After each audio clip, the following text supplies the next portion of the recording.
আসসালামু আলাইকুম রহমতুল্লাহ বরকাত। কোনো দিন বলেছেন বাবা হয়ে ছেলেমেয়ের কোনো সময় ভালোভাবে দায়িত্ব নিয়েছেন যে বাবা আসো, তোমার পড়াশোনার কী খবর, খোঁজখবর নিয়েছেন? বাবা তুমি ঠিক মতন ফজর নামাজ পড়ে আমার সাথে চলো, নামাজে যাই। ঠিক মতন খাওয়া দাওয়া করেছো কিনা, স্কুলে যাচ্ছ কিনা?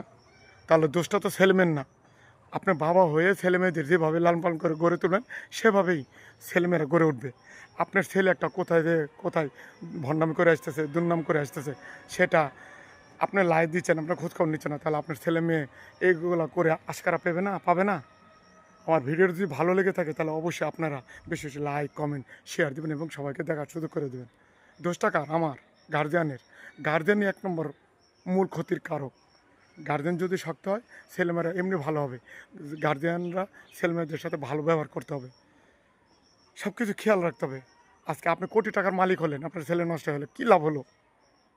কথাগুলো ভালো লাগলে অবশ্যই লাইক কমেন্ট শেয়ার দিয়ে সবাইকে দেখার সুযোগ করে দেন। এখানে শেষ করি। আল্লাহ হাফেজ।